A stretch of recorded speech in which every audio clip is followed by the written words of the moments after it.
जय हिंद मेरे प्यारे दोस्तों, स्वागत है एक बार फिर से आपके अपने YouTube चैनल स्टडी प्लेटफॉर्म में। दोस्तों आज के इस वीडियो में हम लोग KGS IAS के 17th BPSC प्रीलिम्स की टेस्ट सीरीज को आगे बढ़ाते हुए टेस्ट नंबर 15 को डिस्कस करने वाले हैं। और ये जो है हमारा फुल लेंथ टेस्ट है। इससे पिछले वाले वीडियो में हम लोगों ने यानी टेस्ट नंबर 14 में पॉलिटी से रिलेटेड जो सेकंड हमारा वीडियो था उसको हम लोगों ने कवर कर लिया है। अभी तक हम लोगों ने KGS के टोटल 14 प्रैक्टिस सेट को देख लिया है, जो कि सब्जेक्ट वाइज था हमारा। अब से हम लोग केवल फुल टेस्ट को डिस्कस करेंगे और ये जो है हमारा फुल टेस्ट जो है पहला है। तो जिन लोगों ने अभी तक हमारे चैनल को सब्सक्राइब नहीं किया तो सब्सक्राइब कर ले, बेल आइकन को प्रेस कर ले ताकि नई वीडियो की नोटिफिकेशन सबसे पहले आपको मिल सके। साथ ही साथ वीडियो पसंद आए तो प्लीज़ इस वीडियो को ज़्यादा से ज़्यादा लाइक करें और अपने दोस्तों के साथ इसे शेयर करना ना भूलें। और इस वीडियो का जो PDF है आपको मेरे टेलीग्राम चैनल पर मिल जाएगा। टेलीग्राम का जो लिंक है वो डिस्क्रिप्शन बॉक्स में दिया गया है, तो आप वहाँ से जाकर इस वीडियो की PDF को आसानी से डाउनलोड कर सकते हैं। तो चलिए फर्स्ट क्वेश्चन से इस डिस्कशन की शुरुआत करते हैं। फर्स्ट हमारा क्वेश्चन है कि निम्नलिखित में से कौन सा कथन भारत में राष्ट्रीय आपातकाल के दौरान केंद्र राज्य वित्तीय संबंधों में परिवर्तन को सही रूप से दर्शाता है। तो याद रखना है इसका राइट आंसर क्या हो जाएगा।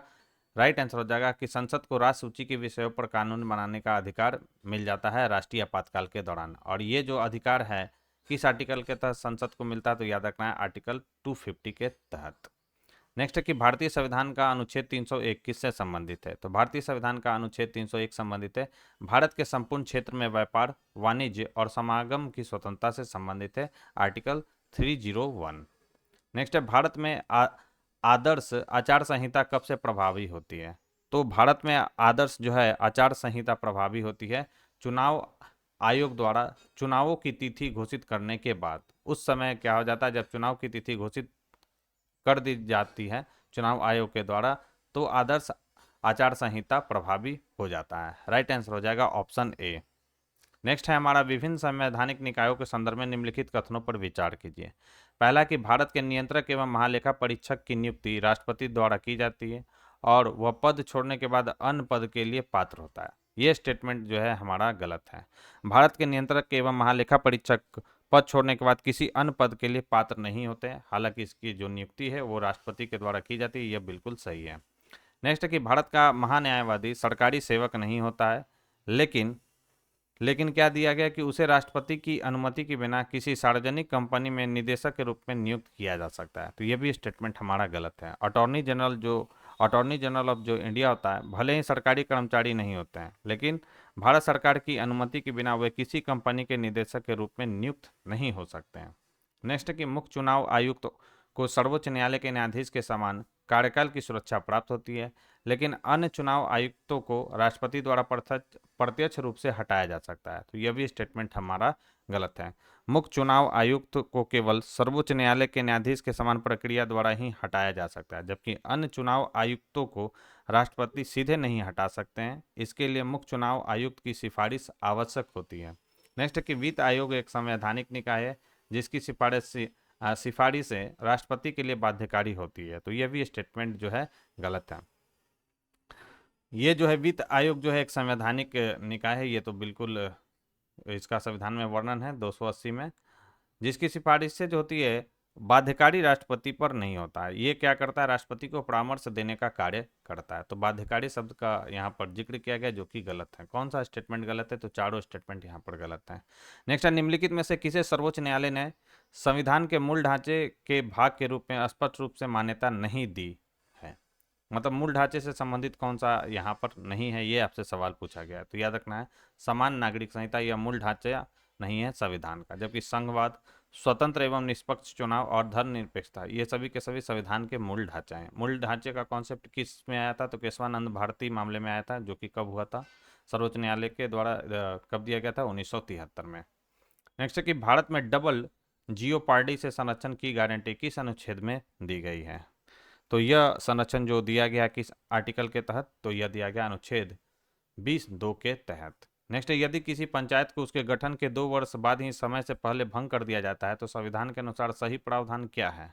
तो संविधान के अनुसार सही प्रावधान क्या है कि इसे केवल शेष कार्य के लिए पुनर्गठित किया जाएगा। राइट आंसर हो जाएगा ऑप्शन ई। और ये किस आर्टिकल में है, तो याद रखना है आर्टिकल 243E3 के अनुसार, यानी आप 243E याद रख सकते हैं। नेक्स्ट है कि राष्ट्रीय महिला आयोग के संबंध में निम्नलिखित कथनों पर विचार कीजिए। और क्या कह रहा है, सही कथन की पहचान करना है कि आपको कौन सा कथन सही है। पहला स्टेटमेंट है कि इसकी स्थापना 1994 में एक वैधानिक निकाय के रूप में की गई थी ताकि शिकायतों का निवारण किया जा सके और नीतिगत सुधारों की सिफारिश की जा सके। तो यह स्टेटमेंट हमारा गलत है। इसकी जो स्थापना है 1994 नहीं बल्कि 1992 में एक सांविधिक निकाय के रूप में की गई थी। इसका मुख्य उद्देश्य महिलाओं से संबंधित शिकायतों का निवारण करना और नीतिगत सुधारों की सिफारिश करना है। इसकी अध्यक्ष न्यायिक सेवाओं की पृष्ठभूमि वाली महिला होनी चाहिए। तो यह बिल्कुल सही है। नेक्स्ट कि इसमें कम से कम एक सदस्य अनुसूचित जाति यानी एससी से और एक सदस्य अनुसूचित जनजाति यानी शेड्यूल ट्राइब एसटी से होना अनिवार्य है। तो यह स्टेटमेंट जो है बिल्कुल सही है। राइट आंसर हो जाएगा। सही पूछा जा रहा था तो बी इसका बिल्कुल परफेक्ट आंसर होगा। नेक्स्ट है 9 नंबर सवाल हमारा कि भारत में सर्वोच्च न्यायालय के न्यायाधीशों के वेतन और भत्तों के संबंध में निम्नलिखित में से कौन सा कथन सही है।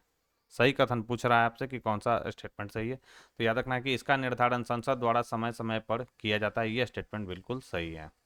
नेक्स्ट कि विधानसभा के संबंध में निम्नलिखित कथनों पर विचार कीजिए और सही कथन की पहचान करना है आपको कि कौन सा स्टेटमेंट इसमें सही दिया गया। पहला कि किसी राज्य विधानसभा की अधिकतम संख्या 500 और न्यूनतम 60 हो सकती है। बिल्कुल सही है, इसको वीवीआई कर लीजिए ये सब पॉइंट।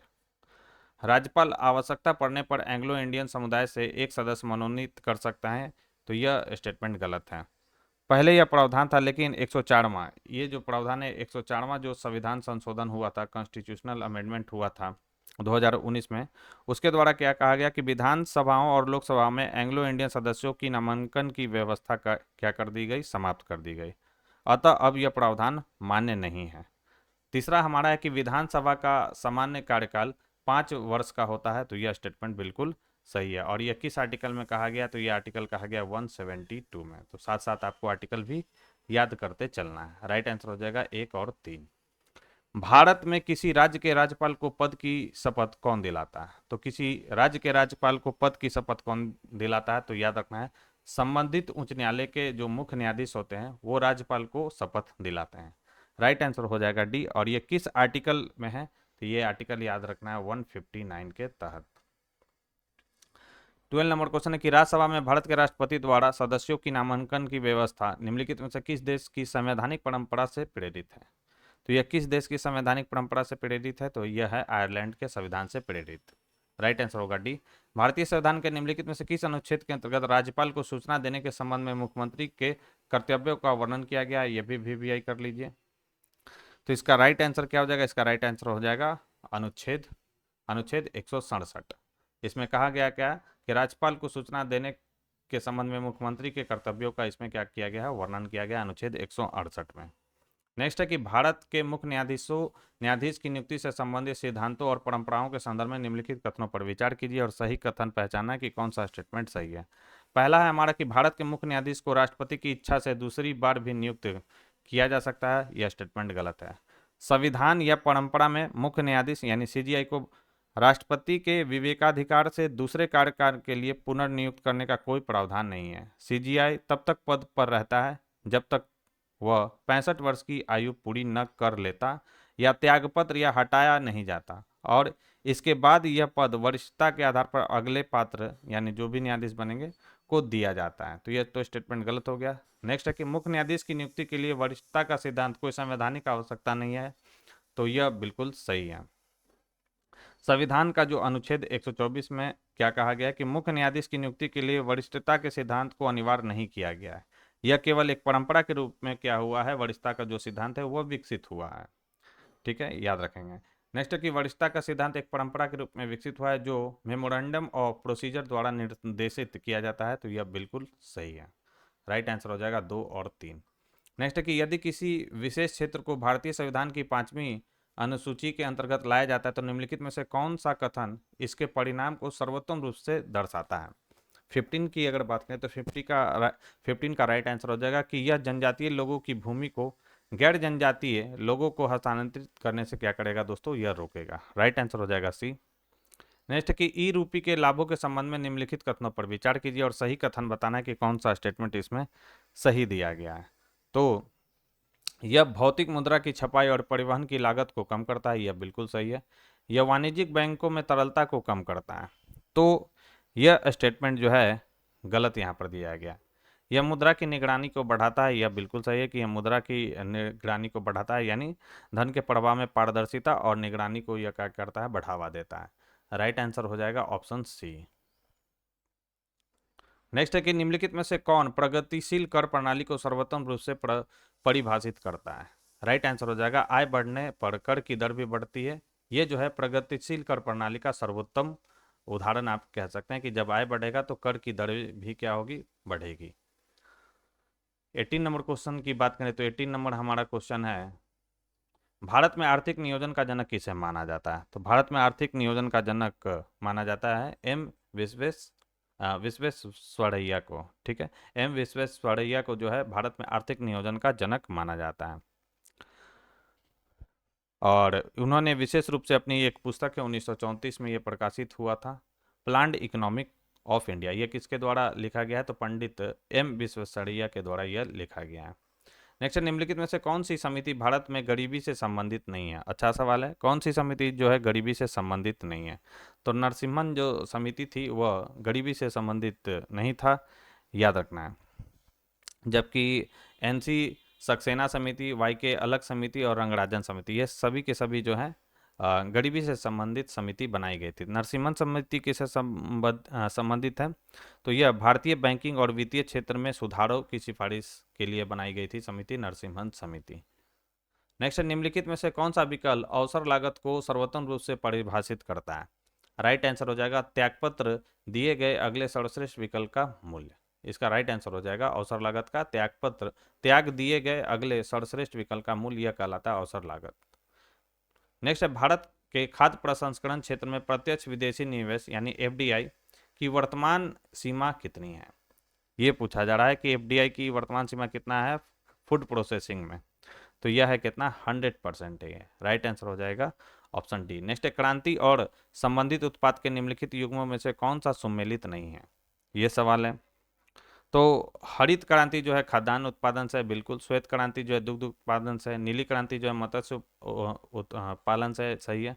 सिल्वर फाइबर क्रांति जो है यह सिल्क से संबंधित नहीं है, बल्कि यह किससे जुड़ा हुआ है, तो यह जुड़ा हुआ है कपास से।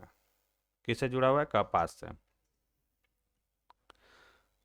नेक्स्ट है अभिकथन और कारण से रिलेटेड सवाल। अभिकथन है हमारा कि व्यापार संतुलन कभी भी प्रतिकूल संतुलन नहीं दर्शाता, तो यह स्टेटमेंट जो है हमारा गलत है। किसी देश का व्यापार संतुलन अनुकूल या प्रतिकूल हो सकता है। प्रतिकूल व्यापार संतुलन, जिसे व्यापार घाटा भी कहा जाता है, तब होता है जब किसी देश का आयात उसके निर्यात से अधिक होता है, अर्थात वह विदेशी वस्तुओं और सेवाओं पर उतना खर्च करता है जितना वो अपने उत्पादों को विदेशों में बेचकर अर्जित करता है। कारण दिया गया कि वस्तुओं और सेवाओं का निर्यात और आयात ही व्यापार संतुलन कहलाता है, तो ये तो स्टेटमेंट सही है। तो ए गलत है, आर सही है। तो कहाँ गया, अच्छा, तो वस्तुओं और सेवाओं का निर्यात नहीं, ये भी गलत है दोस्तों, थोड़ा सुधार कर लेंगे। व्यापार संतुलन क्या होता है, तो व्यापार संतुलन केवल वस्तुओं के निर्यात और आयात के मूल्य के बीच का अंतर होता है, न कि सेवाओं का। सेवाओं इसमें शामिल नहीं होता। वस्तुओं और क्या है, वस्तुओं के निर्यात, सेवाओं इसमें शामिल नहीं होता। वस्तुओं के निर्यात और आयात के का जो अंतर होता है वो व्यापार संतुलन कहलाता है। थोड़ा सुधार कर लीजिए, दोनों स्टेटमेंट गलत है। राइट आंसर हो जाएगा ऑप्शन डी। नेक्स्ट, निम्नलिखित में से किस वर्ष में भारत में औद्योगिक नीति का निर्माण या अंगीकरण नहीं किया गया था। अच्छा, ये भी सवाल है। राइट आंसर हो जाएगा 1952 में जो है औद्योगिक नीति को निर्माण नहीं किया गया था, जबकि 1948 में, 1956 में और 1991 में ये औद्योगिक नीति भारत सरकार के द्वारा लाई गई थी। 1952 में नहीं लाया गया था। और प्रथम औद्योगिक नीति यह था 1948 में था, ये फर्स्ट आप कह सकते हैं। और सेकंड जो था ये था, चलिए। नेक्स्ट है कि अमृत भारत स्टेशन योजना के संबंध में निम्नलिखित कथनों पर विचार कीजिए और कौन सा स्टेटमेंट सही है आपको बताना है। पहला है कि इसे भारत भर में 1300 से अधिक रेलवे स्टेशनों के पुनर्विकास के लिए रेल मंत्रालय द्वारा शुरू किया गया, तो यह बिल्कुल सही है अमृत भारत स्टेशन योजना के बारे में। और ये कब स्टार्ट किया गया था, तो याद रखना है फरवरी 2023 में यह योजना स्टार्ट किया गया था भारत सरकार के द्वारा।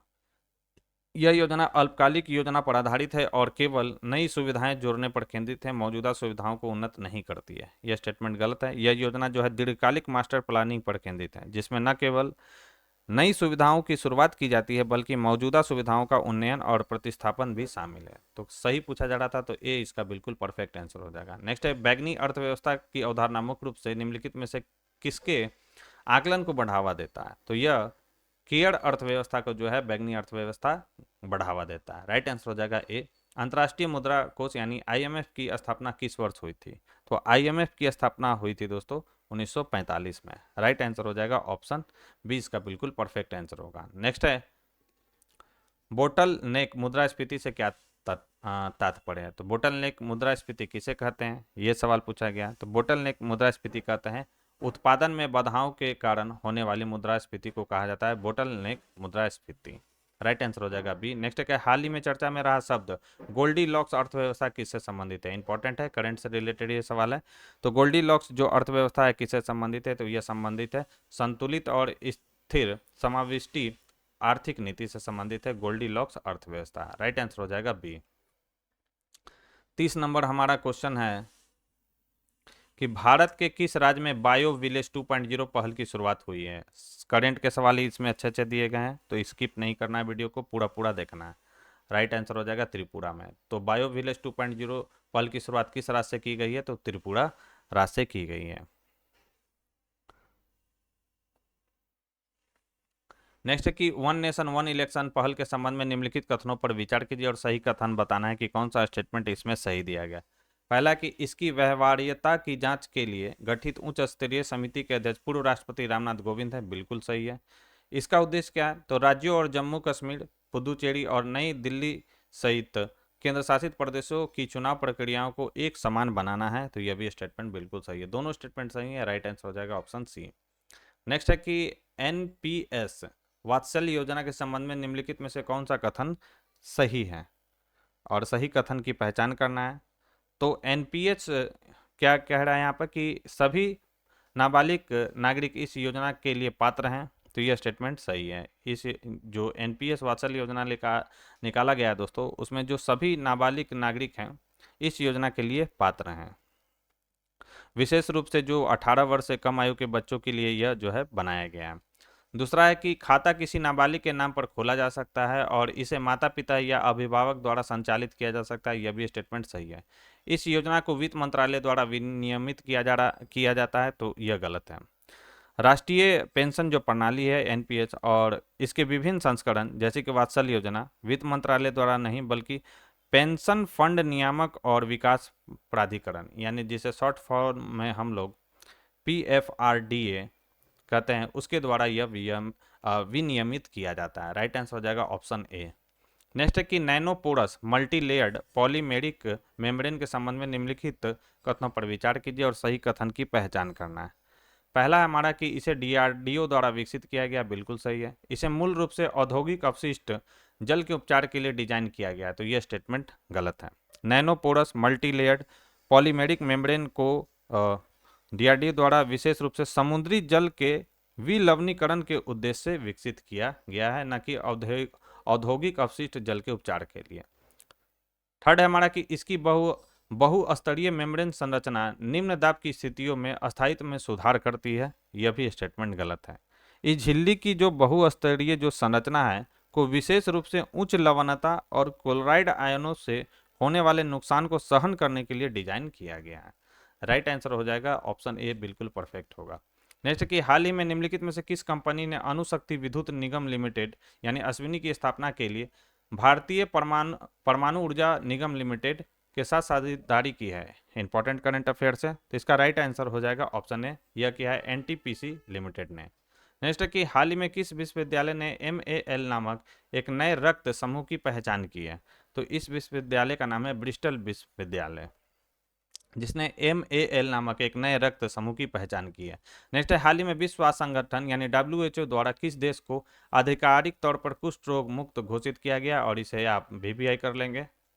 तो हाल ही में WHO के द्वारा किस देश को कुष्ठ रोग मुक्त घोषित किया गया है? राइट आंसर की बात करें तो इसका राइट आंसर हो जाएगा जॉर्डन को। नेक्स्ट है कि यूनेस्को ग्लोबल जियो पार्क के संबंध में निम्नलिखित कथनों पर विचार कीजिए और सही कथन की पहचान करना कि कौन सा स्टेटमेंट सही है। तो हाल ही में यूनेस्को ने 11 देशों में 16 नए वैश्विक जियो पार्क को नामित किया, बिल्कुल सही है। भारत में 23 जियो पार्क मौजूद हैं, क्या यह स्टेटमेंट सही है? तो यह स्टेटमेंट गलत है। भारत में यूनेस्को का कोई भी वैश्विक जियो पार्क नहीं है। विश्व भर में कुल कितना जियो पार्क है, ये भी पॉइंट याद रख सकते हैं, 229 है, लेकिन इसमें से कोई भी भारत में स्थित नहीं है। तीसरा है कि ये एकीकृत भौगोलिक क्षेत्र हैं जो संरक्षण, शिक्षा और सतत विकास के माध्यम से अंतर्राष्ट्रीय भूवैज्ञानिक महत्व के स्थलों की रक्षा करते हैं। तो यह स्टेटमेंट बिल्कुल सही है। राइट आंसर हो जाएगा ऑप्शन सी। नेक्स्ट है, हाल ही में किस संगठन ने हिंद प्रशांत क्षेत्र में कैंसर के मामलों में कमी लाने के लिए कैंसर मूनशॉट शुरू की है? तो यह क्वाड के जो देश हैं, क्वाड के कौन कौन से देश हैं? तो इसमें भारत भी शामिल है, अमेरिका भी शामिल है, ऑस्ट्रेलिया भी शामिल है और जापान, 4 देश इसमें शामिल है। उन्हीं के द्वारा कैंसर मूनशॉट पहल की जो है दोस्तों, मूनशॉट पहल की शुरुआत की गई है। राइट आंसर हो जाएगा ऑप्शन बी, इसका बिल्कुल परफेक्ट आंसर होगा। नेक्स्ट है 39 नंबर सवाल की हम बात करें, काफ़ी अच्छे अच्छे सवाल दिए गए हैं, तो वीडियो स्किप नहीं करना है दोस्तों। भारतीय वायुसेना के अगले वायु सेनाध्यक्ष के रूप में किसे नियुक्त किया गया? तो अगले वायुसेना अध्यक्ष कौन बनेंगे? तो अगले वायुसेना जो अध्यक्ष बनेंगे ये बनेंगे एनपी सिंह, जो है अगले वायुसेना अध्यक्ष के रूप में नियुक्त होंगे। नेक्स्ट है, हाल ही में किस राज्य में विश्व का सबसे ऊंचा बांस टावर बनाया गया है? तो हाल ही में छत्तीसगढ़ राज्य में जो है विश्व का सबसे ऊंचा बांस टावर बनाया गया है। याद रखना है, विश्व का सबसे ऊंचा ये बांस टावर है और इसकी ऊंचाई पूछे कि ये कितना है तो 140 फीट। कितना है? 140 फीट। ये क्योंकि बीपीएससी में सवाल ऐसे पूछने का ट्रेंड है, तो याद रखना है। नेक्स्ट हमारा सवाल है कि निम्नलिखित में से किस अंतरिक्ष यात्री ने अंतर्राष्ट्रीय अंतरिक्ष स्टेशन यानी आईएसएस पर सबसे लंबे समय तक रहने का रिकॉर्ड बनाया है? राइट आंसर हो जाएगा, ये काफ़ी चर्चा में रहे थे ये व्यक्ति, इनका नाम है ओलेग कोनोनेंको और निकोलाई चुब। ये जो है अंतरिक्ष में सबसे लंबे समय तक रहने का इन्होंने रिकॉर्ड बनाया है। कुल कितना दिन ये रहे थे? इन तीनों ने जो है कुल कितना दिन बिताया? तो 370 दिन, 21 घंटे, 22 मिनट और 16 सेकंड। तो अप्रोक्सीमेट आप कह सकते हैं 370 दिन, पूछ भी सकता है कभी भी। भारत में पहली बार विश्व स्वच्छता दिवस किस तिथि को मनाया गया है? तो पहली बार विश्व स्वच्छता दिवस जो मनाया गया वो मनाया गया 20 सितंबर 2024 को। राइट आंसर हो जाएगा ऑप्शन ए। नेक्स्ट हमारा सवाल है कि हाल ही में वस्त्र मंत्रालय द्वारा शुरू की गई भारत की पहली फैशन फोरकास्टिंग पहल का क्या नाम है? तो हाल ही में वस्त्र मंत्रालय द्वारा शुरू शुरू की गई भारत की पहली फैशन फोरकास्टिंग पहल का नाम है दोस्तों, इसका नाम है विजियो नेक्स्ट। क्या नाम है इसका? विजियो विजियो नेक्स्ट इसका नाम है, जो कि क्या है? फोरकास्टिंग पहल है। किसके द्वारा शुरू किया गया है? तो वस्त्र मंत्रालय के द्वारा यह शुरू किया गया। नेक्स्ट हमारा सवाल है 44 नंबर की, क्षय रोग यानी टीबी के संबंध में निम्नलिखित कथनों पर विचार कीजिए और कौन सा स्टेटमेंट सही है बताना है। तो यह माइकोबैक्टीरियम लेप्री जीवाणु के कारण होता है, यह स्टेटमेंट गलत है। क्षय रोग जो होता है मुख्य रूप से माइकोबैक्टीरियम ट्यूबरकुलोसिस नामक जीवाणु से होता है, न कि लेप्री जीवाणु से। दूसरा कि टीबी के सामान्य लक्षणों में बुखार, थकान और वजन का घटना शामिल है, यह बिल्कुल सही है। यह संक्रमित व्यक्ति के खांसने या छींकने से निकलने वाले बूंदों के माध्यम से फैल सकता है, तो यह भी स्टेटमेंट सही है। राइट आंसर हो जाएगा 2 और 3। नेक्स्ट है, किस राज्य सरकार द्वारा महिलाओं के खिलाफ बलात्कार जैसे गंभीर अपराधों से निपटने के लिए अपराजिता महिला एवं बाल विधेयक 2024 पेश किया गया है? इंपॉर्टेंट ये सवाल है। तो यह किस राज्य सरकार की पहल है? तो यह पहल है किसका? तो यह है पश्चिम बंगाल का। क्या नाम है? अपराजिता महिला बाल एवं विधेयक 2024। राइट आंसर हो जाएगा ऑप्शन डी। नेक्स्ट है कि हाल ही में बिहार के किस जिले में बिहार प्रथम खेल अकादमी और बिहार खेल विश्वविद्यालय का उद्घाटन किया गया है? सभी को मालूम होगा इसका आंसर। राइट आंसर हो जाएगा नालंदा जिले में। तो बिहार प्रथम खेल अकादमी और बिहार खेल विश्वविद्यालय दोनों का उद्घाटन राजगीर, मतलब नालंदा में ही पड़ता है, राजगीर में किया गया, जो बिहार के कहाँ पे है? नालंदा जिले में है। राइट आंसर हो जाएगा ऑप्शन ए। नेक्स्ट की, मौर्य प्रशासन की कौन सी विशेषता अर्थशास्त्र में वर्णित राज्य तत्वों के साप्तांग सिद्धांत को सर्वोत्तम रूप से प्रतिबिंबित करता है? साप्तांग सिद्धांत से सवाल पूछा गया है। साप्तांग सिद्धांत किसने दिया था? तो आचार्य चाणक्य ने। और कौन सा इसका सर्वोत्तम रूप से प्रतिबिंबित करता है? राइट आंसर हो जाएगा साम्राज्य का जनपदों और अन्य प्रशासनिक इकाइयों में विभाजन किया गया था। नेक्स्ट है, निम्नलिखित में से किस विदेशी विवरण में गुप्त काल के दौरान महिलाओं द्वारा आत्मदाह यानी सती की प्रथा का उल्लेख है? ये बोला गया है। अच्छा सवाल है, वीवीआई इसको कर लेंगे। तो यह है फाहियान। चीनी बौद्ध यात्री जो है फाहियान ने गुप्त काल के दौरान महिलाओं द्वारा आत्मदाह यानी सती प्रथा की परंपरा का उल्लेख अपनी विदेशी पुस्तक विदेशिया यात्रा वृत्तांत में किया है। फाहियान चंद्रगुप्त द्वितीय के शासनकाल में भारत आया था, आप लोग जानते हैं, और उन्होंने भारतीय समाज के विभिन्न पहलुओं का विवरण किया था, जिसमें सती जैसी सामाजिक प्रथाएं भी क्या है शामिल है। नेक्स्ट है, ऋग्वेद में 10 राजाओं के युद्ध के संबंध में निम्नलिखित कथनों पर विचार कीजिए और सही कथन की पहचान करना है। पहला है कि यह युद्ध जो है यह युद्ध यमुना नदी के तट पर लड़ा गया था, तो पहला ही जो है यह गलत है। तो यह युद्ध जो है कहाँ पर लड़ा गया था? तो यह लड़ा गया था रावी नदी के तट पर। प्राचीन नाम इसका क्या है? तो परुशनी नदी। और दशराग का उल्लेख ऋग्वेद के कौन से मंडल में है? तो 7वें मंडल में है, याद रखना है। यह भरत और जनजातियों के संग जिसमें पुरु और द्रुह शामिल थे के बीच संघर्ष था, तो यह स्टेटमेंट बिल्कुल सही है। 5 जन इसमें शामिल थे, जिसमें पुरु द्रुह भी जो था 10 जनजातियों के संघ के बीच लड़ा गया था, जिसमें पुरु और द्रुह जो सहित जो थे अन्य जनजातियां शामिल थे। तो यह स्टेटमेंट हमारा सही है, राइट आंसर हो जाएगा बी। 50 नंबर क्वेश्चन की बात करें तो 50 नंबर सवाल है हमारा कि मेगालिथिक संस्कृति के संबंध में निम्नलिखित कथनों पर विचार कीजिए और सही कथन की पहचान करना कि कौन सा स्टेटमेंट सही है।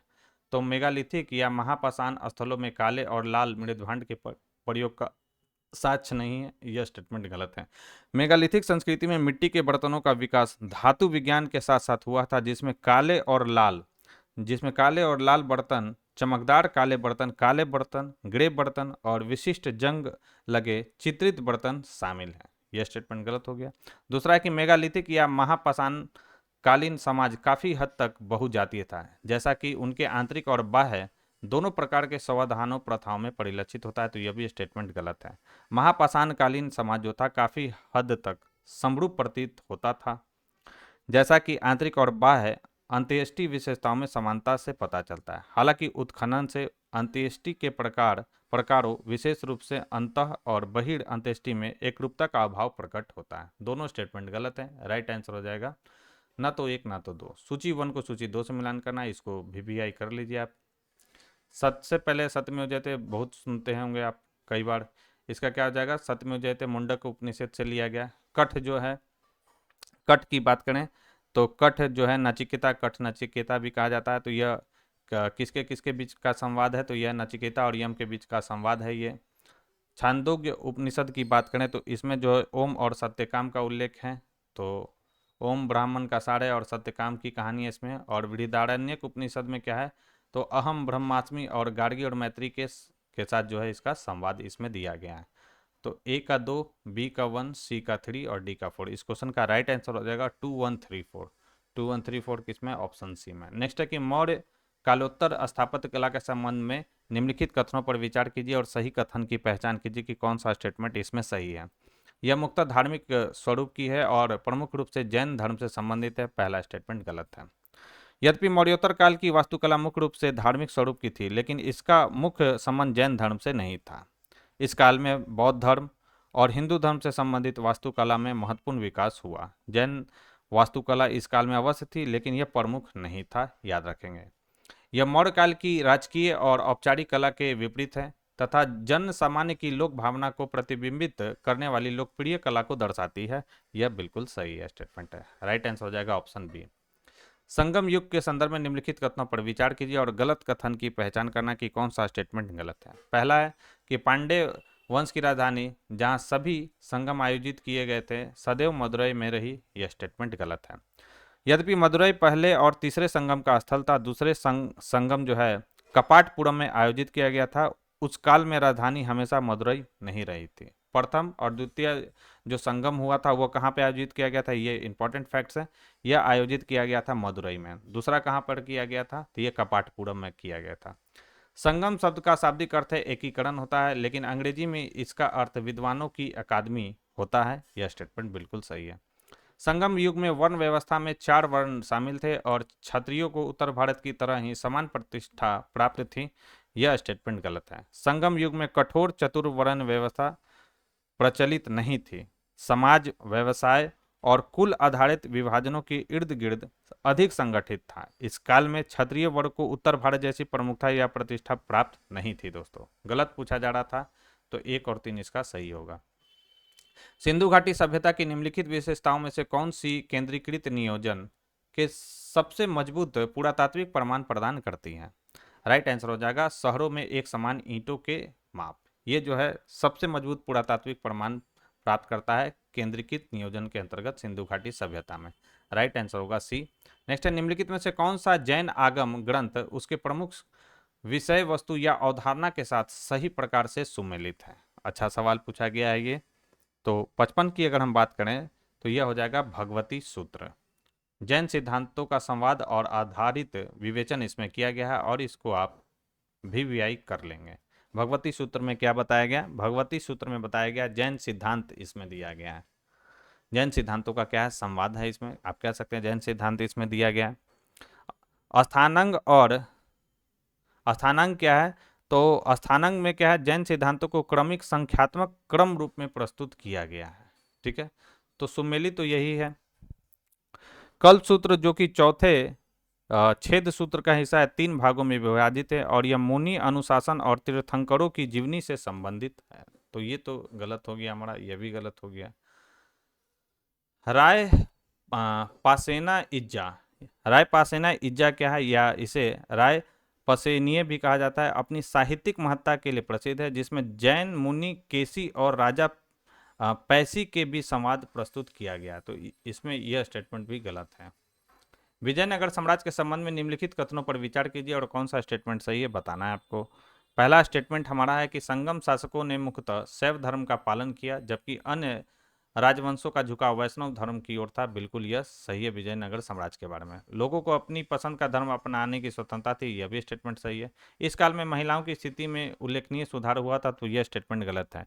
विजयनगर समाज में क्या था? महिलाओं की स्थिति में कोई विशेष सुधार नहीं देखा गया। वास्तव में बाल विवाह, बहुपतित्व और सती जैसी प्रथाएं प्रचलित थी, जो यह दर्शाती है कि महिलाओं की स्थिति सीमित ही रही और उसमें कोई महत्वपूर्ण सकारात्मक बदलाव नहीं आया। राइट आंसर पूछा गया है, 1 और 2 बिल्कुल परफेक्ट आंसर हो जाएगा। 57 नंबर क्वेश्चन है हमारा। मुगल काल और स्थापत्य के संदर्भ में निम्नलिखित कथनों पर विचार कीजिए और सही कथन की पहचान कीजिए। पहला है कि हुमायूं का मकबरा ताजमहल का पूर्ववर्ती माना जाता है। बिल्कुल सही है।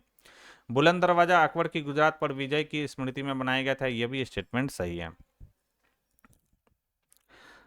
तो सम्राट अकबर ने गुजरात विजय की स्मृति में 1601 ईस्वी में फतेहपुर सिकरी में जो है बुलंद दरवाजा बनवाया था, यहाँ पर दिया गया। आप मुझे थोड़ा डेट में डाउट है, आप लोग इसको देख लेंगे। हालांकि दोनों स्टेटमेंट यहाँ पर सही दिए गए हैं। राइट आंसर हो जाएगा सी। नेक्स्ट है, निम्नलिखित कथनों युग्मों पर विचार कीजिए। एक तरफ कृति है और लेखे। आईने अकबरी के लेखक कौन है? अबुल फजल, बिल्कुल सही है। पादशाहनामा, पादशाहनामा के लेखक कौन है? तो पादशाहनामा के जो लेखक हैं ये जो है शाहजहां के शासनकाल का एक क्या है? कृति है। और इसके जो लेखक है अब्दुल हामिद लाहौरी हैं, यह भी बिल्कुल सही है। शाहजहां नामा जो है किसके द्वारा लिखा गया है? तो यह इनायत खां के द्वारा लिखा गया है और यह शाहजहां की एक और महत्वपूर्ण क्या है? जीवनी है। तो तीनों स्टेटमेंट सही है, तो राइट आंसर हो जाएगा 58 का।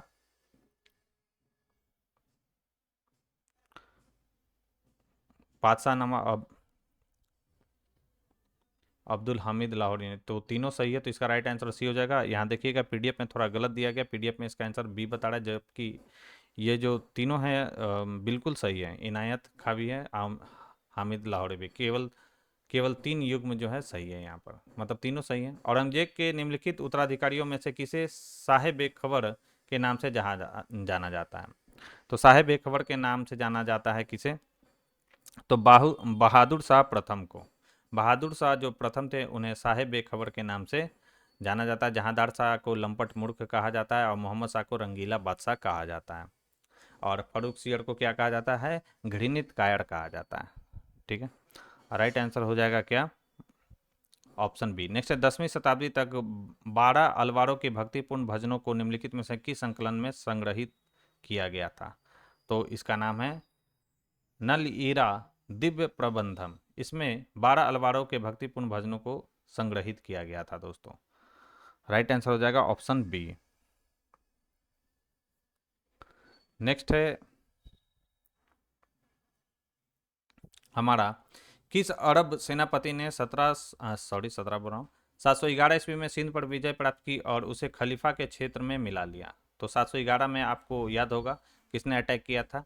तो अटैक किया था मोहम्मद बिन कासिम ने। राइट आंसर, इसे मोहम्मद कासिम भी कहते हैं। राइट आंसर हो जाएगा ऑप्शन सी।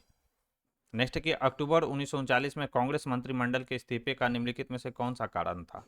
तो इसमें कौन सा कारण था? तो इसका कारण था कि भारतीय सहमति के बिना भारत को द्वितीय विश्व युद्ध में शामिल करने की घोषणा किया गया था, जिसके बाद कांग्रेस मंत्रिमंडल ने अक्टूबर 1939 में क्या किया था? इस्तीफा दिया था। राइट आंसर होगा ऑप्शन डी, इसका बिल्कुल परफेक्ट है आंसर होगा। नेक्स्ट है, गांधी जी के नेतृत्व में 1918 की अहमदाबाद मिल हड़ताल निम्नलिखित मुद्दों पर आधारित थी। किस मुद्दे पर आधारित था? तो इजी सवाल है। यह मुद्दा क्या था? तो यह मुद्दा था मजदूरों को पिछले वर्ष का प्लेग बोनस नहीं मिला था। 50% की जो है मांग कर रहे थे जो थे मजदूर।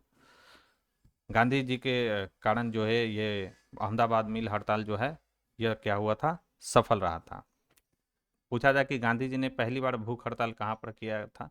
तो यहीं पर किया गया था गांधी जी के द्वारा अहमदाबाद मिल आंदोलन में। ठीक है।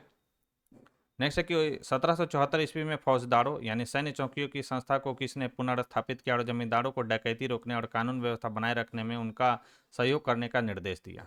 तो यह निर्देश दिया था वारेन हेस्टिंग्स ने। नेक्स्ट है, निम्नलिखित में से किसने दादा भाई नौरोजी और नौरोजी फरदोंजो के साथ मिलकर रहनुमाई मर्यादन सभा में अग्रणी भूमिका निभाई? तो सभी को मालूम होगा। राइट आंसर इसका क्या हो जाएगा? पहले भी हम लोग इसको देख चुके हैं। एस बंगाली। इन्होंने 1851 में मिलकर यानी दादा भाई नौरोजी, नौरोजी फुरदुंजी और एस बंगाली ने मिलकर रहनुमाई मर्यादन सभा की स्थापना की। किसके लिए किया गया था? तो पारसी धर्म और परंपराओं में सुधार लाने के लिए। नेक्स्ट हमारा सवाल है 66 नंबर, ब्रिटिश भारत के दौरान महिलाओं से संबंधित गतिविधियों के संदर्भ में निम्नलिखित कथनों पर विचार कीजिए और कौन सा स्टेटमेंट सही है बताना है आपको। पहला है हमारा कि उच्च जाति की हिंदू महिला पुस्तक रामाबाई रनाडे द्वारा लिखी गई थी। यह स्टेटमेंट गलत है। पंडित रामाबाई सरस्वती महाराष्ट्र की एक प्रमुख समाज सुधारक थी। 1887 में उन्होंने ब्रिटिश भारत में महिलाओं के उत्पीड़न को उजागर करने के लिए the high cast Hindu women नामक पुस्तक लिखी। उन्होंने बालिका शिक्षा को बढ़ावा देने और बाल विवाह का विरोध करने के लिए आर्य महिला समाज की भी स्थापना की थी। उच्च जाति की हिंदू महिलाओं की पुस्तक नहीं था।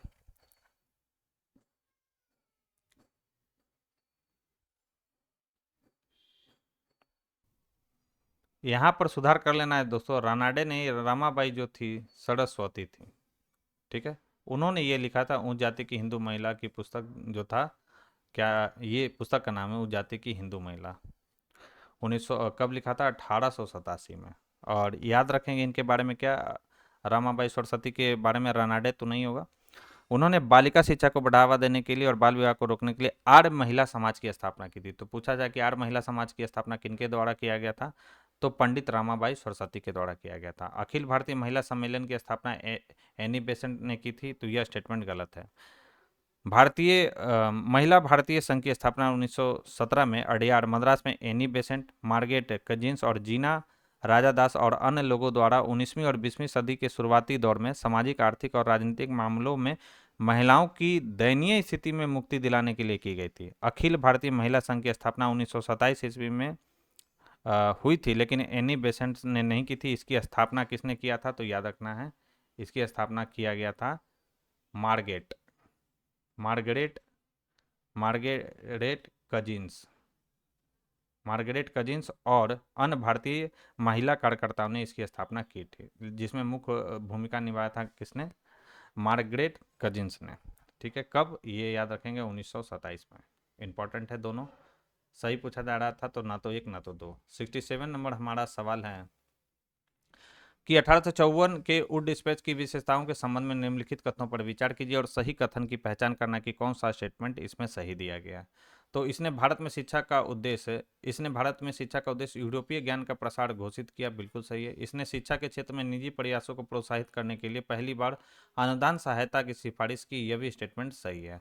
राइट आंसर हो जाएगा ऑप्शन सी। नेक्स्ट है कि भारतीय शासकों के आंतरिक मामलों में सक्रिय रूप से शामिल होने वाला पहला यूरोपीय कौन था? तो पहला यूरोपीय कौन था? तो यह था जोसेफ फ्रांसवा डुप्लेक्स।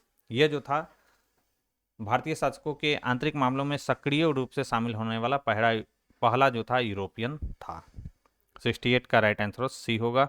69 की बात करें, निम्नलिखित सामाजिक मुद्दों पर विचार कीजिए और निम्नलिखित में से कौन सा सामाजिक धार्मिक आंदोलन उपयुक्त सुधारों पर केंद्रित था। तो अगर हम देखें, सामाजिक व्यवस्था की अस्वीकृति, महिला शिक्षा, विधवा पुनर्विवाह, पुरुषों और महिलाओं दोनों के लिए विवाह की आयु बढ़ाना, यह पूछा जा रहा है कि कौन सा सामाजिक धार्मिक आंदोलन उपयुक्त सुधारों पर केंद्रित था। तो इसका नाम है, यह था प्रार्थना समाज, जिसकी स्थापना 1867 में किसके द्वारा किया गया था? बॉम्बे में किया गया था प्रार्थना समाज की स्थापना आत्मारंग पांडु रंग के द्वारा। नेक्स्ट है कि संथाल विद्रोह के संबंध में निम्नलिखित कथनों पर विचार कीजिए और गलत कथन की पहचान करना है कि कौन सा गलत है।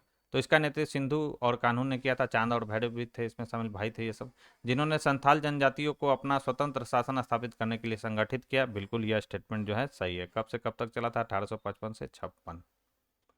यह विद्रोह मुख्यतः मुगल साम्राज्य द्वारा लागू की गई उच्च कराधीन नीतियों के विरुद्ध था। यह स्टेटमेंट गलत है। ब्रिटिश सरकार के विरुद्ध था यह, न कि मुगल साम्राज्य के विरुद्ध। गलत पूछा जा रहा था, तो 2 इसका परफेक्ट आंसर होगा। नेक्स्ट है 1799 के प्रेस सेंसरशिप अधिनियम के संबंध में निम्नलिखित कथनों पर विचार कीजिए और सही कथन की पहचान करना कि कौन सा स्टेटमेंट इसमें से सही दिया गया। तो आइए देखते हैं हम लोग कि इसकी रचना मूलतः लॉर्ड वेलेस्ली ने की थी। बिल्कुल सही है। इसमें यह प्रावधान किया गया था कि सभी सामग्री को प्रकाशित करने से पहले सरकार से मंजूरी लेनी होगी। यह भी स्टेटमेंट सही है। राइट आंसर हो जाएगा ऑप्शन सी, दोनों स्टेटमेंट सही है। निम्नलिखित में से किसे प्रकृति में उनकी अनुपस्थिति और अल्प मात्रा में भी हानिकारक प्रभाव के आधार पर गुणात्मक प्रदूषक माना जाता है? तो यह साइंस रिलेटेड सवाल है। राइट आंसर की बात करें तो यह माना जाता है डीटीटी। और किसे माना जाता है? तो यह माना जाता है शाकनाशी को। नाइट्रोजन डाइऑक्साइड नहीं होगा और कार्बन डाइऑक्साइड इसमें नहीं होगा। राइट आंसर क्या हो जाएगा? 1 और 3। नेक्स्ट, निम्नलिखित में से किस वृक्ष के समशीतोष्ण वनों में मिलने की संभावना है? समशीतोष्ण वन से सवाल है कि कौन सा वृक्ष समशीतोष्ण वन में पाया जाता है। आइए एक करके देखते हैं। तो समशीतोष्ण वन में आपको देखने को मिलेगा ओक का, मेपल का, कॉटनवुड का और रोडोडेंड्रॉन। ये सभी के सभी वृक्ष जो हैं समशीतोष्ण वनों में पाए जाते हैं। राइट आंसर हो जाएगा ऑप्शन डी। एक स्थलीय खाद्य श्रृंखला में जो प्राणी विशेष रूप से पौधों पर निर्भर होते हैं, उन्हें निम्नलिखित में से किस में वर्गीकृत किया जाएगा? तो उन्हें निम्नलिखित में से प्राथमिक उपभोक्ता के रूप में वर्गीकृत किया जाएगा। 75 नंबर हमारा सवाल है, उस प्रक्रिया को क्या कहते हैं जिसमें खाद्य श्रृंखला के प्रत्येक क्रमिक स्तर पर जीवों के ऊतकों में विषाक्त पदार्थ की सांद्रता उत्तरोत्तर बढ़ती जाती है? तो इस प्रक्रिया का क्या कहते हैं? तो इस प्रक्रिया को कहा जाता है जैव आवर्धन कहा जाता है। दोस्तों, अगर ये वीडियो पसंद आ रही हो, वीडियो का कंटेंट अगर आपको पसंद आ रहा हो, मेरे द्वारा किया गया जो मेहनत है प्रैक्टिस सेट को लेकर जो मैं आ रहा हूँ लगातार आपके बीच, वो पसंद आ रहा हो, तो प्लीज़ इस वीडियो को ज़्यादा से ज़्यादा लाइक करें और अपने दोस्तों के साथ इसे शेयर करना ना भूलें। और इसका जो PDF है आपको मेरे टेलीग्राम चैनल पर जरूर टेलीग्राम चैनल पर मिल जाएगा दोस्तों। तो आप वहां से जाकर इस वीडियो के PDF को डाउनलोड कर सकते हैं। काफ़ी डिटेल में दिया गया है इस PDF में। निम्नलिखित प्रक्रियाओं पर विचार कीजिए। प्रकाश संश्लेषण, श्वसन, कार्बनिक पदार्थों का क्षय, ज्वालामुखी क्रिया। उपयुक्त में से कौन पृथ्वी पर कार्बन चक्र में कार्बन डाइऑक्साइड यानी CO2 को जोड़ता है? तो कौन CO2 को जोड़ता है कार्बन चक्र में? ये सवाल है दिया गया। तो याद रखना है श्वसन, कार्बनिक पदार्थों का क्षय और ज्वालामुखी क्रिया। प्रकाश संश्लेषण जो है कार्बन डाइऑक्साइड को नहीं जोड़ता है। राइट आंसर हो जाएगा 2, 3 और 4। नेक्स्ट है कि कास्ट स्थलाकृति के संबंध में निम्नलिखित कथनों पर विचार कीजिए और गलत कथन की पहचान करना कि कौन सा स्टेटमेंट इसमें गलत है। तो ऐसी स्थलाकृतियां केवल उष्ण कटिबंधीय और समशीतोष्ण वातावरण में ही पाई जाती हैं। बिल्कुल गलत है। कास्ट जो स्थलाकृति होती है केवल उष्ण कटिबंधीय और समशीतोष्ण क्षेत्रों तक सीमित नहीं है।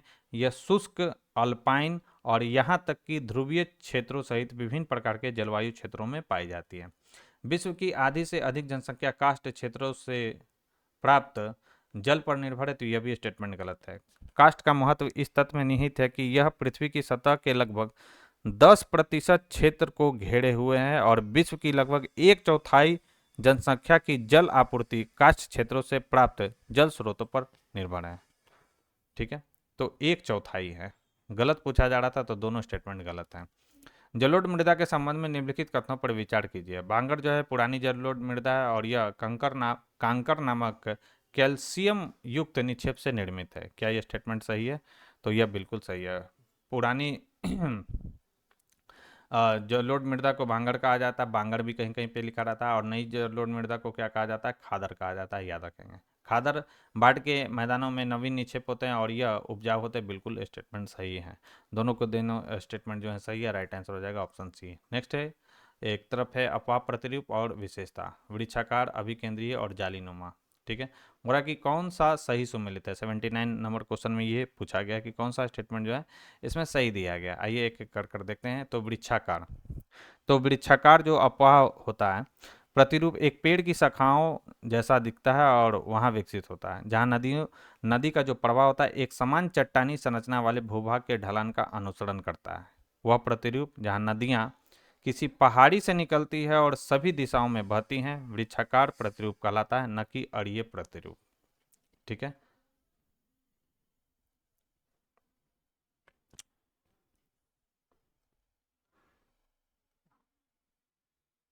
नदी पहाड़ी क्षेत्र से निकलता है सभी दिशाओं में, तो ये तो वृक्षाकार प्रतिरूप का सही है, अपवाह प्रतिरूप, यही बोला जा रहा है। वृक्षाकार अपवाह प्रतिरूप, तो अच्छा अपवाह प्रतिरूप नहीं कहलाता है, यह केवल वृक्षाकार प्रतिरूप कहलाता है। अपवाह प्रतिरूप में ये होता है, वृक्षाकार अपवाह प्रतिरूप में यह देखने को मिलता है।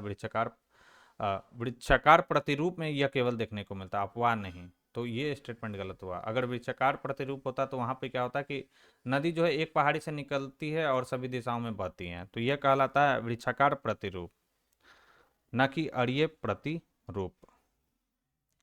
फिर है कि अभिकेंद्रीय, तो अभिकेंद्रीय में क्या आता है कि नदी सभी दिशाओं में अपना पानी झील या गड्ढे में गिराती है। क्या स्टेटमेंट सही है? हाँ, यह स्टेटमेंट बिल्कुल सही है। जालीनुमा, जालीनुमा में क्या होता है कि नदियाँ की मुख्य सहायक नदियाँ एक दूसरे के समानांतर बहती है और द्वितीयक सहायक नदियाँ उनसे समकोण पर मिलती हैं, यह भी स्टेटमेंट सही है। तो राइट आंसर हो जाएगा 2 और 3। थोड़ा इसको आप देख लेंगे, पीडीएफ में जब प्रोवाइड करूँगा तो इसे आप समझ लेंगे कि क्या है। यहाँ पर मुझे ये समझ में नहीं आ रहा अपवाह प्रतिरूप ये क्या है, मैंने ये पढ़ा नहीं है, तो पीडीएफ में आप इसका सॉल्यूशन देख लेंगे।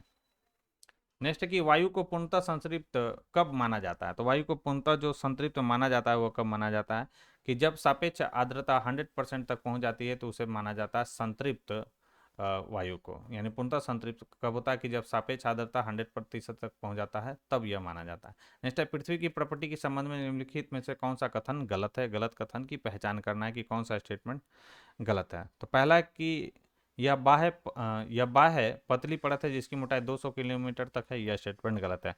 पृथ्वी की जो भूपर्पटी है कहीं अधिक पतली होती है, जिसकी मोटाई समुद्र प्रपटी में लगभग 5 किलोमीटर और महाद्वीपीय प्रपटी में लगभग कितना है 70 किलोमीटर तक होती है, ना कि 200 किलोमीटर। यानी समुद्र प्रपटी में 5 किलोमीटर और महाद्वीपीय प्रपटी में कितना 70 किलोमीटर। दूसरा है कि महाद्वीपीय प्रपटी का निर्माण बेसाल्टिक चट्टानों से हुआ, बिल्कुल गलत। महाद्वीपीय प्रपटी का जो निर्माण है वो ग्रेनाइट चट्टान से हुआ, और महासागरीय तल का जो निर्माण है वो किससे हुआ, बेसाल्टिक चट्टानों से हुआ है। ठीक है, तो उल्टा दिया गया है। तो पूछा जा रहा है कि सही उत्तर कौन सा, निम्नलिखित में से कौन सा गलत है। तो गलत कौन सा है, तो इसका राइट आंसर हो जाएगा 1, 2, 3 तीनों गलत है। निम्नलिखित में से कौन सा कथन मुंबई और कोलकाता जैसे महानगरीय शहरों के आसपास विनिर्माण उद्योगों के स्थानिक समूहन को सर्वाधिक उपयुक्त ढंग से वर्णित करता है। राइट आंसर हो जाएगा ऐतिहासिक विकास, परिवहन, श्रम उपलब्धता और शहरीकरण। 83 नंबर क्वेश्चन है हमारा कि निम्नलिखित कथनों पर विचार कीजिए और उपयुक्त कथन में से कौन सा सही है आपको बताना है। 83 नंबर की अगर हम बात करें तो 2001 की जनगणना के अनुसार भारतीय राज्यों में पश्चिम बंगाल में सबसे अधिक जनसंख्या घनत्व है। तो ये 2001 से सवाल पूछा गया है, तो बिल्कुल सही है। लेकिन अभी बोला जाए कि 2011 के अकॉर्डिंग कौन सा है, तो सबसे ज़्यादा जनसंख्या घनत्व किसका है, तो बिहार का है। आपको कमेंट बॉक्स में बताना है कि बिहार का जनसंख्या घनत्व कितना है 2011 की जनगणना के अनुसार। नेक्स्ट है कि कायिक घनत्व अशोधित घनत्व की तुलना में कृषि योग्य भूमि पर दबाव की अधिक सटीक तस्वीर प्रस्तुत करता है, यह भी स्टेटमेंट बिल्कुल सही है। दोनों के दोनों स्टेटमेंट सही है, राइट आंसर हो जाएगा सी। नेक्स्ट है, निम्नलिखित में से कौन सा कृषि घनत्व सर्वाधिक उपयुक्त वर्णन करता है। कृषि घनत्व का सर्वाधिक उपयुक्त वर्णन करता है, ये आपसे सवाल पूछा गया। राइट आंसर हो जाएगा बी, कृषि जनसंख्या को शुद्ध कृषि योग्य भूमि में विभाजित करना, यह कृषि घनत्व कहलाता है। उत्तर भारत की तुलना में दक्षिण भारत में खरीफ, रबी और जायद फसलों के बीच का अंतर कम स्पष्ट क्यों होता है, यह सवाल है। क्यों कम स्पष्ट इसलिए होता है क्योंकि दक्षिण भारत में वर्ष भर उच्च तापमान के कारण उष्णकटिबंधीय फसलें वर्ष के किसी भी समय उगाई जा सकती हैं, इसलिए।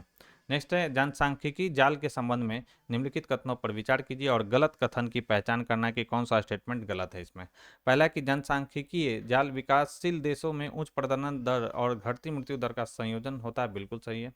जनसांख्यिकीय संक्रमण उस प्रक्रिया को दर्शाता है जिसमें कम विकसित समाजों की उच्च जन्म और मृत्यु दर विकसित समाजों में कम जन्म और मृत्यु दर में परिवर्तित हो जाता है, यह स्टेटमेंट गलत है। डेमोग्राफिक जो ट्रांजिशन होता है वह प्रक्रिया है जिसमें कम विकसित समाजों में उच्च जन्म दर और मृत्यु दर से विकसित समाजों में निम्न जन्म दर और मृत्यु दर की ओर परिवर्तन होता है। गलत कथन पूछा जा रहा है, 20 का परफेक्ट होगा। निम्नलिखित में से कौन सा जो है भारतीय हीरा उद्योग के लिए डायमंड इम्प्रेस्ड ऑथराइजेशन यानी DIA योजना के महत्व को सर्वोत्तम रूप से दर्शाता है। DIA के बारे में पूछा जा रहा है, डायमंड इम्प्रेस ऑथराइजेशन के बारे में। राइट आंसर हो जाएगा कि भारत की स्थिति को हीरा प्रसंस्करण और निर्यात के वैश्विक केंद्र के रूप में सुदृढ़ यह करता है। कौन सा? Diamond impressed authorisation. नेक्स्ट है, भारत में पन्ना, पारा, पल्ली, नगला और धानी शब्द आमतौर पर निम्नलिखित में से किसको संदर्भित करता है? तो यह किसको संदर्भित करता है? तो यह संदर्भित करता है ग्रामीण बस्तियों या बस्तियों के स्थानीय नाम है क्या? पन्ना, पारा, पल्ली, नगला।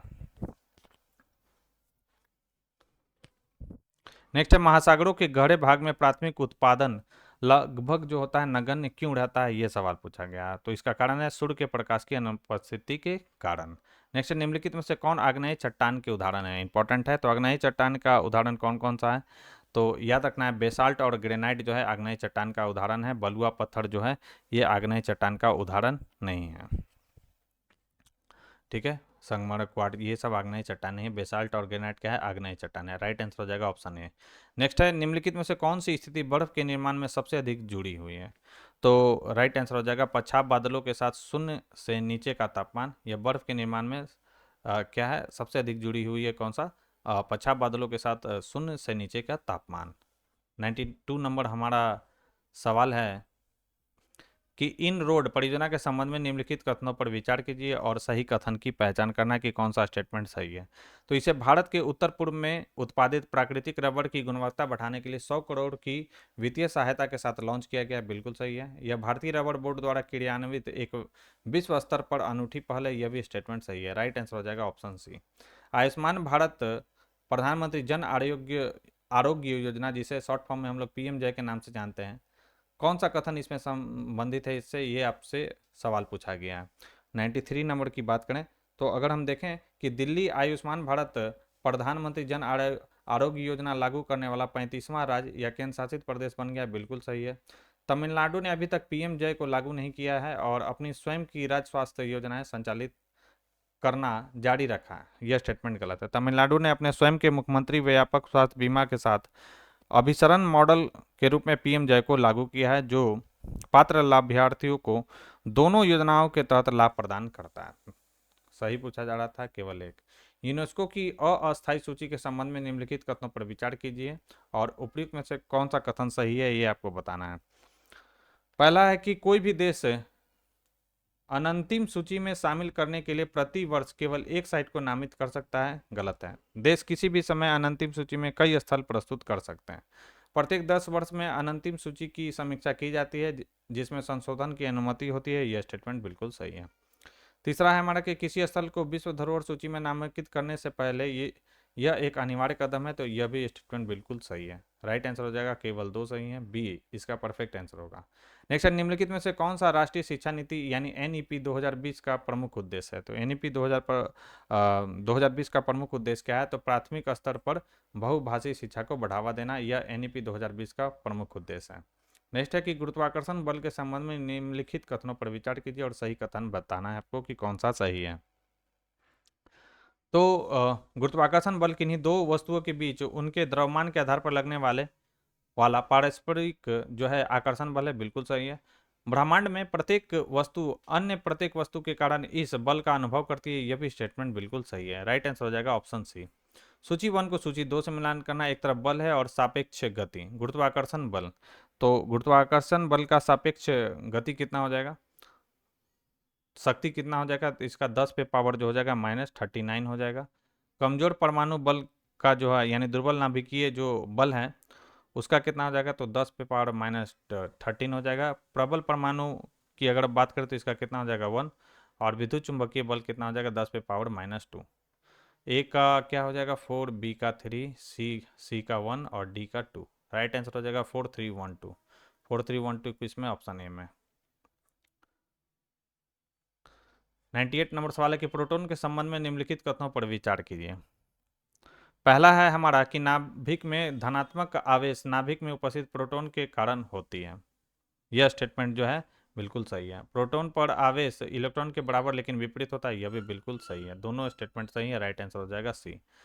5 जगतों की विशेषताओं के संबंध में निम्नलिखित कथनों पर विचार कीजिए और सही कथन बताना है। मोनेडा प्रोकैरियोट्स है जबकि अन्य 4 जगत यूकैरियोट्स है, बिल्कुल सही है ये। मोनेडा में केंद्रक झिल्ली उपस्थित होती है जबकि अन्य 4 जगतों में केंद्रक झिल्ली अनुपस्थित होती है, तो यह स्टेटमेंट जो है हमारा क्या है, गलत है। मोनेडा में जो होता है केंद्रक झिल्ली जो होता है अनुपस्थित होता है, जबकि जो है अन्य 4 जीवों में केंद्रक झिल्ली क्या होता है, उपस्थित होता है। मोनेडा और प्रोटिस्टा में स्वपोषी प्रकार का पोषण देखा जाता है जबकि अन्य 3 में परपोषी प्रकार का पोषण देखा जाता है, तो यह भी स्टेटमेंट गलत है। मोनेडा और प्रोटिस्टा दोनों में जो है स्वपोषी होता है। प्रोटिस्टा में शैवाल और परपोषी जीव पाए जाते हैं। फंजाई परपोषी होता है। प्लांटी स्वपोषी होते हैं और एनिमेलिया जो होते हैं परपोषी होते हैं। इसलिए यह कहना सही नहीं कि केवल मोनेडा और प्रोटिस्टा ही स्वपोषी हैं या कि बाकी 3 केवल परपोषी, तो यह स्टेटमेंट हमारा गलत है। एक इसका परफेक्ट आंसर होगा। निम्नलिखित में से कौन सा कथन पारिस्थितिकी जनसंख्या में अंतःक्रियाओं की प्रकृति का गलत वर्णन करता है। राइट आंसर हो जाएगा जो है यहाँ पे, ये याद रखेंगे, ये बहुत ही बेबी है, पूछा जा रहा है बीपीएससी में। सहोपकारिता जो है क्या होता है, दोनों प्रजातियां जो है परस्पर क्रिया से लाभान्वित होती है, यह सही है। परभक्षण क्या होता है, एक प्रजाति को लाभ होता है जबकि दूसरी प्रजाति को हानि होता है। सहभोजिता क्या होता है, एक प्रजाति को लाभ होता है जबकि दूसरी प्रजाति को ना तो लाभ होता है ना ही हानि होता है, यह सहभोजिता कहलाता है। असहभोजिता क्या होता है, दोनों प्रजातियों को उनकी परस्पर क्रिया के परिणाम स्वरूप हानि होती है, तो यही स्टेटमेंट हमारा गलत दिया गया। तो पारिस्थितिकी में जो होता है असहभोजिता से तात्पर्य ऐसी अंतःक्रिया से है जिसमें एक प्रजाति को हानि होती है जबकि दूसरी अप्रभावित रहती है। दोनों को हानि नहीं होती है, याद रखना है, असहभोजिता में। नेक्स्ट है 101 नंबर सवाल कि रोगों के संबंध में निम्नलिखित कथनों पर विचार कीजिए और सही कथन बताना है कि कौन सा सही है। तो स्ट्रेप्टोकोकस निमोनिया और हीमोफिलस इन्फ्लुएंजा जैसे वायरस निमोनिया जैसी बीमारियों के लिए क्या है, उत्तरदायी है। यह स्टेटमेंट यहाँ पर गलत है। स्ट्रेप्टोकोकस निमोनिया और हीमोफिलस इन्फ्लुएंजा जैसे बैक्टीरिया मनुष्य में निमोनिया जैसी बीमारियों के लिए उत्तरदायी हैं। बैक्टीरिया है ना कि वायरस है ये, ठीक है। राइनो वायरस सामान्य सर्दी के लिए उत्तरदायी होता है। राइनो वायरस सामान्य सर्दी के लिए उत्तरदायी होता है, बिल्कुल सही है। एड्स HIV वायरस के कारण होता है, तो एड्स जो है HIV एड्स के लिए उत्तरदायी है। तो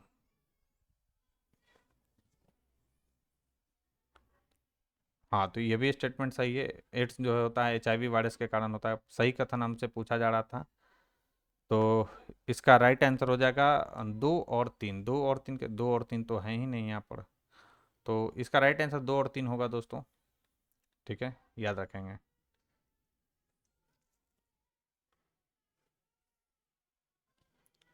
जो कि नहीं है किसी ऑप्शन में। नेक्स्ट है प्लाज्मोडियम की कौन सी प्रजाति मनुष्य में घातक मलेरिया का कारण बनती है। तो कौन सी प्रजाति है, तो यह है पी फॉल्सीपेडम, जो मनुष्य में घातक मलेरिया का कारण बनती है। नेक्स्ट है कि निम्नलिखित ग्रीन हाउस गैसों को उनकी ग्लोबल वार्मिंग क्षमता के बढ़ते क्रम में व्यवस्थित कीजिए। इंपॉर्टेंट सवाल है, VVI इसको कर लीजिए। तो ग्रीन हाउस गैस के बारे में पूछा जा रहा है, तो राइट आंसर हो जाएगा N2O, उसके बाद क्लोरोफ्लोरोकार्बन, मीथेन, देन क्या हो जाएगा CO2। बढ़ते क्रम में ये होगा।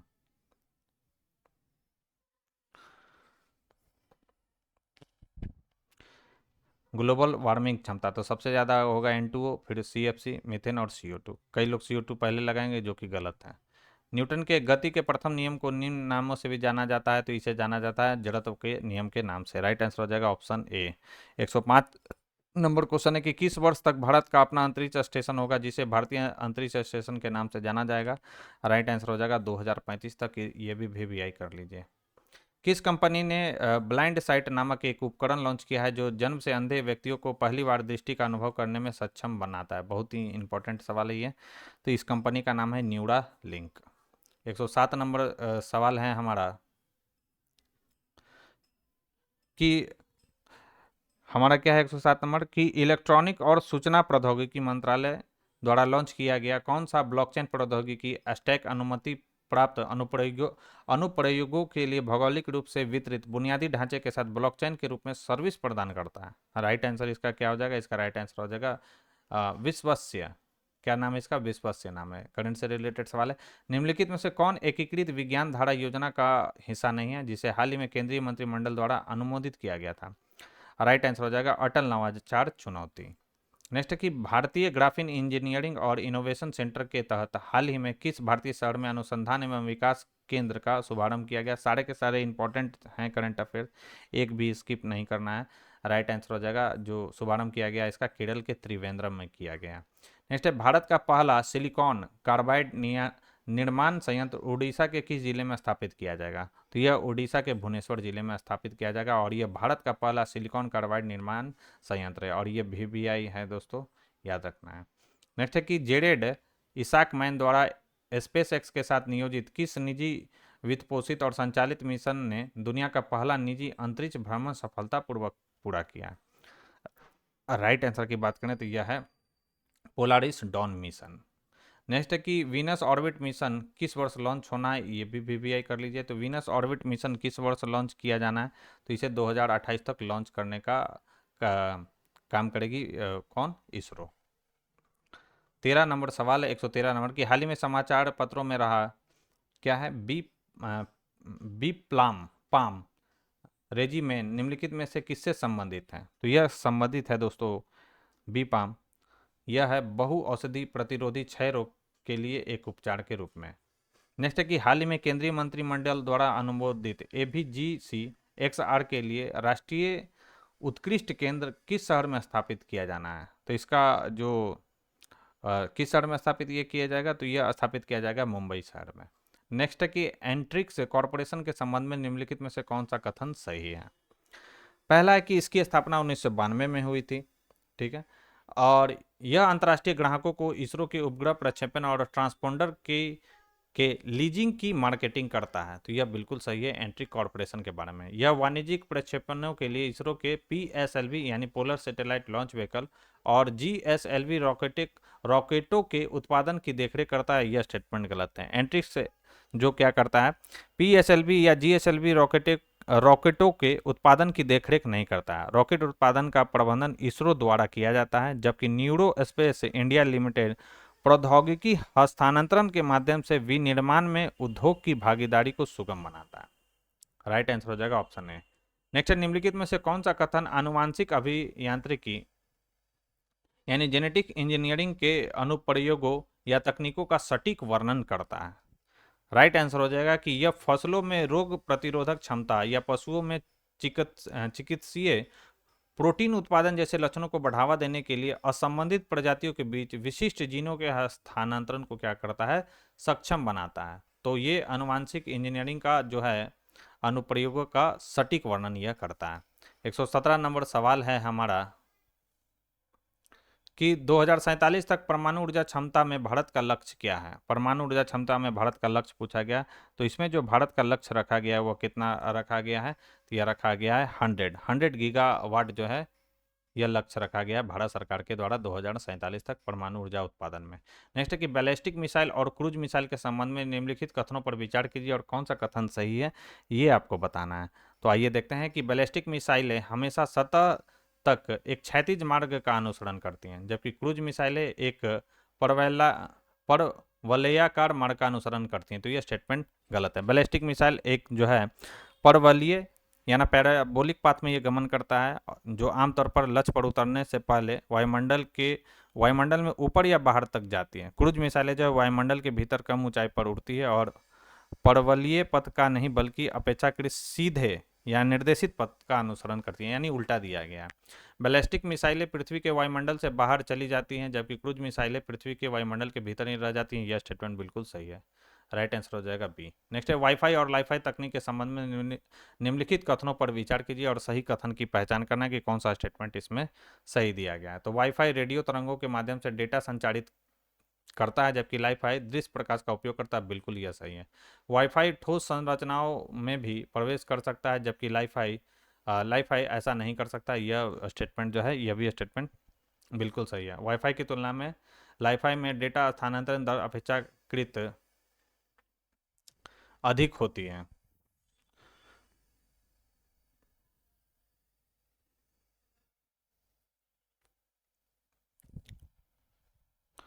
तो आइए देखते हैं कि क्या ये स्टेटमेंट सही है।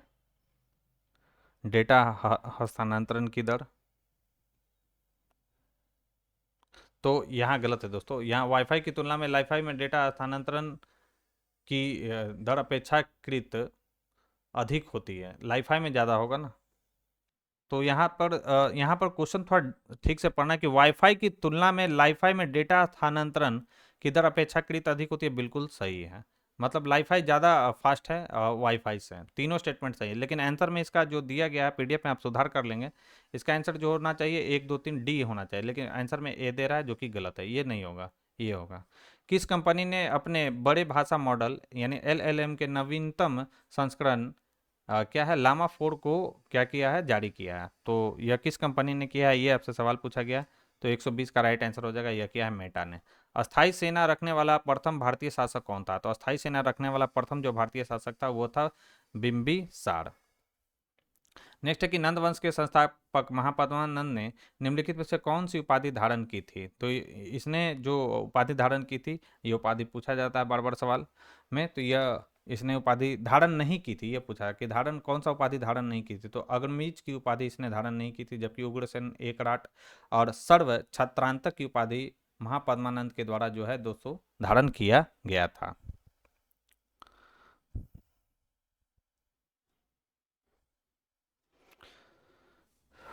नेक्स्ट, निम्नलिखित में से किस शासक ने नालंदा महाविहार के कामकाज को समर्थन देने के लिए 100 गांवों का राजस्व प्रदान किया था? तो यह किया था हर्षवर्धन ने, 100 गांव प्रदान किया था देखरेख के लिए नालंदा के लिए।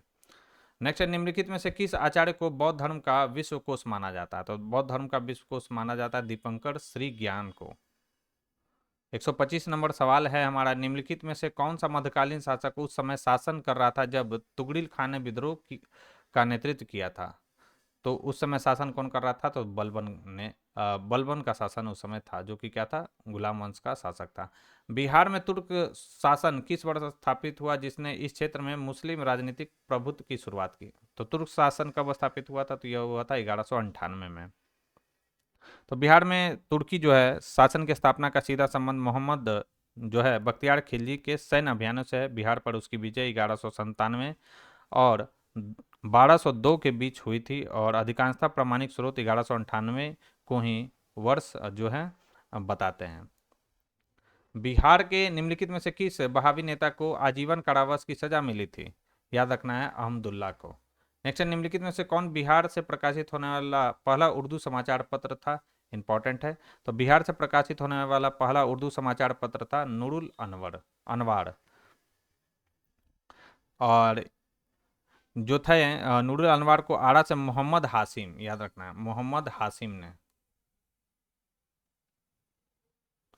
इसे प्रकाशित किया था। 129 नंबर सवाल है कि महात्मा गांधी द्वारा शुरू किया गया राष्ट्रव्यापी आंदोलन के हिस्से के रूप में बिहार में व्यक्तिगत सत्याग्रह कब शुरू किया गया था? यह भी इंपॉर्टेंट सवाल है।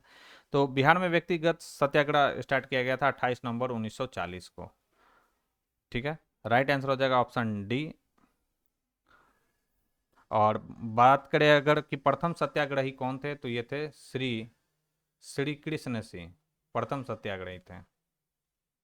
और दूसरे सत्याग्रही कौन थे? तो अनुग्रह नारायण सिंह जो थे दूसरे सत्याग्रही थे। बिहार प्रांतीय किसान सभा में विकसित होकर अखिल भारतीय किसान सभा का गठन किस वर्ष हुआ था?